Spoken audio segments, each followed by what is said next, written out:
Great. So I'm a clinical hypnotherapist. I know Darla was having a little bit of trouble getting that out. So I'm thrilled to be here.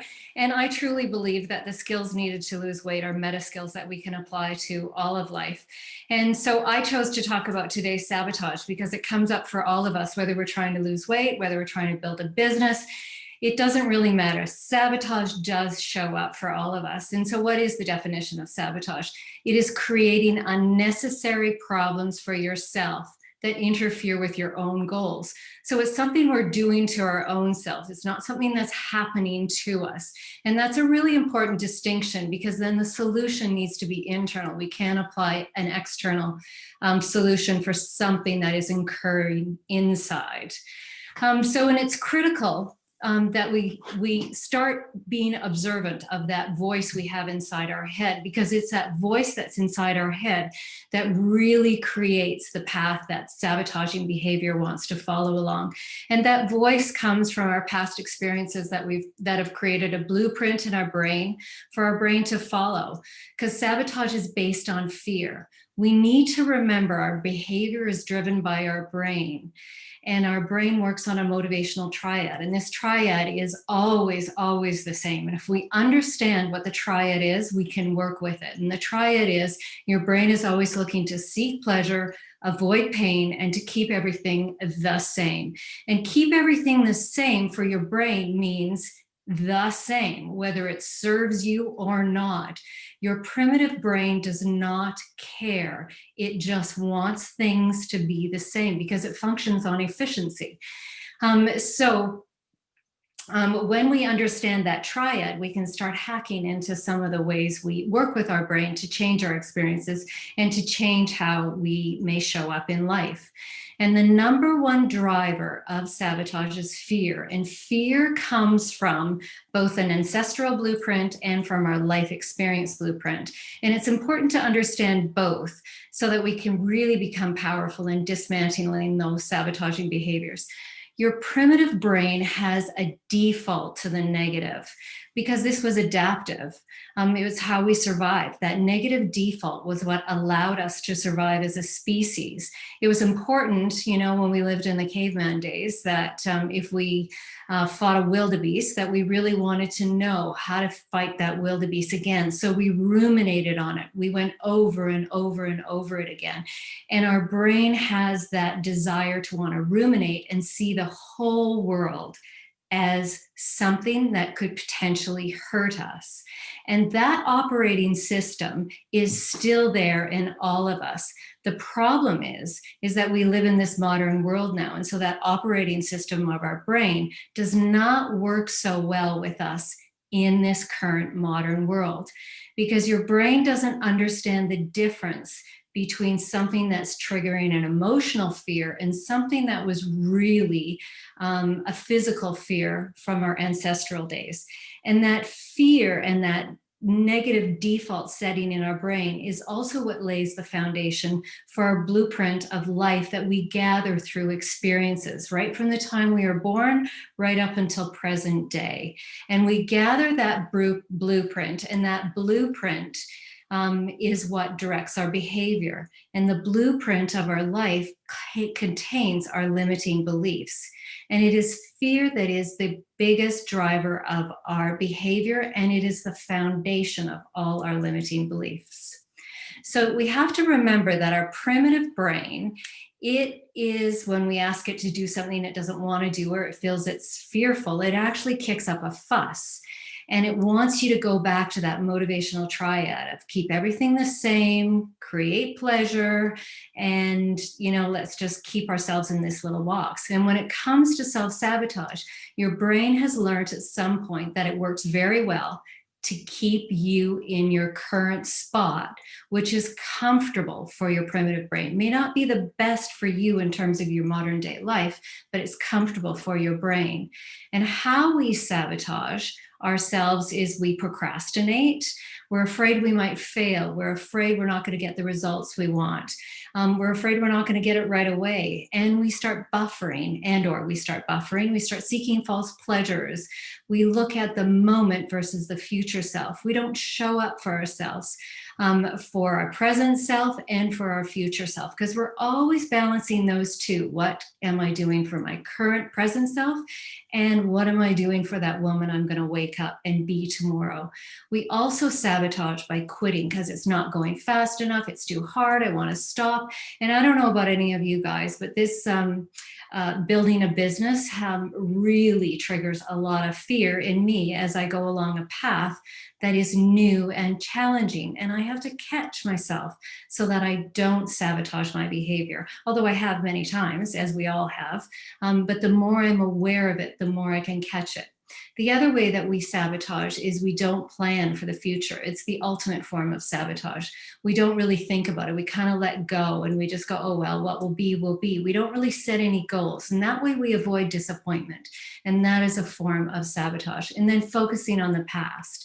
And that focus on the past, we got to appreciate it. It is our brain's default mechanism, but we can learn to think and be in a different way.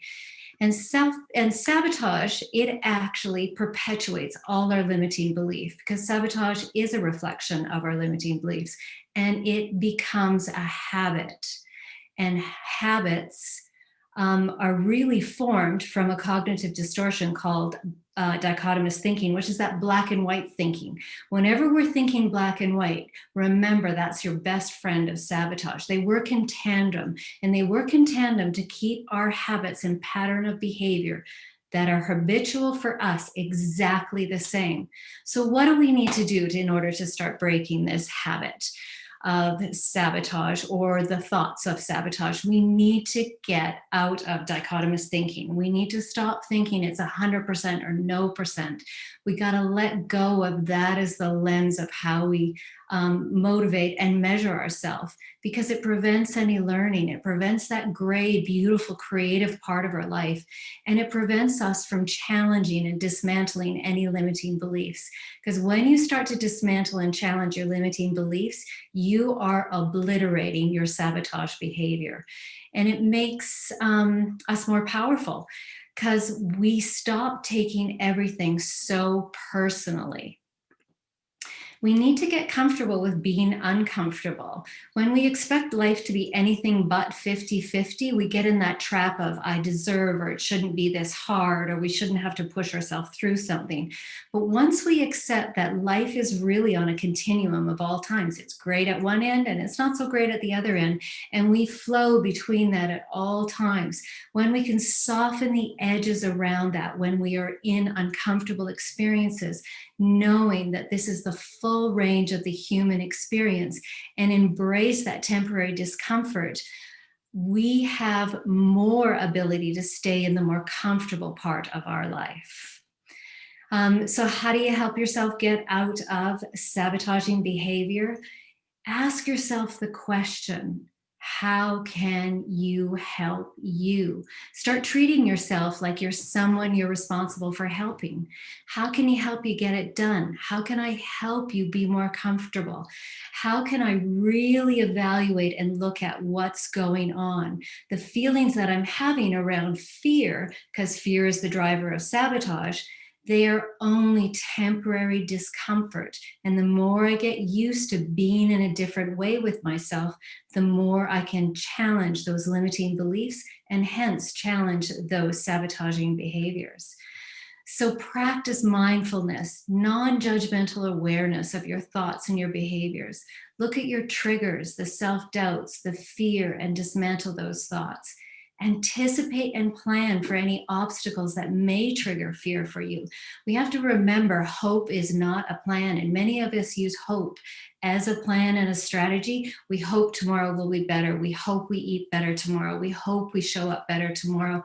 We need to let go of that in terms of a concept, because hope is external. It's something we wait to show up. And when sabotage is an internal experience, it can't be solved with an external solution.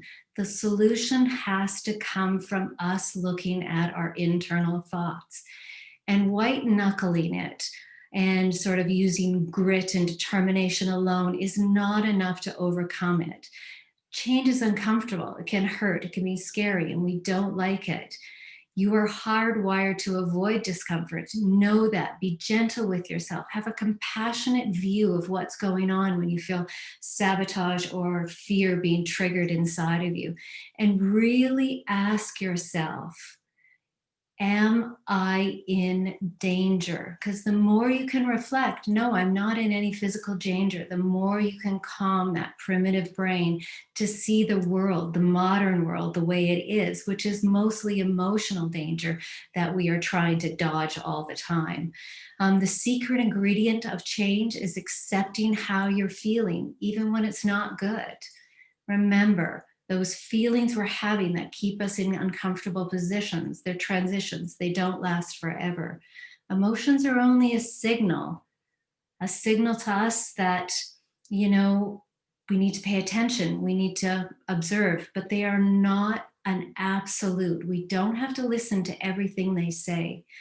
So we want to feel it. We want to get more comfortable with being uncomfortable. That is really the work of beginning to silence that inner critic that pulls you towards sabotage, that believes pain is wrong. Uncomfortableness is not wrong. It's a way that we grow and we learn. And when we practice dismantling our limiting beliefs, we practice at getting more powerful with ourselves. Sorry, guys. So how do we start thinking in this different zone? We got to notice how we're talking to ourselves. We got to explore other options. We got to ask ourselves, is there another way to look at this? And to do a reality check and to switch to that more creative gray world. Get out of that dichotomous black and white thinking and start asking yourself some questions that can spur your subconscious to feed you the right answer.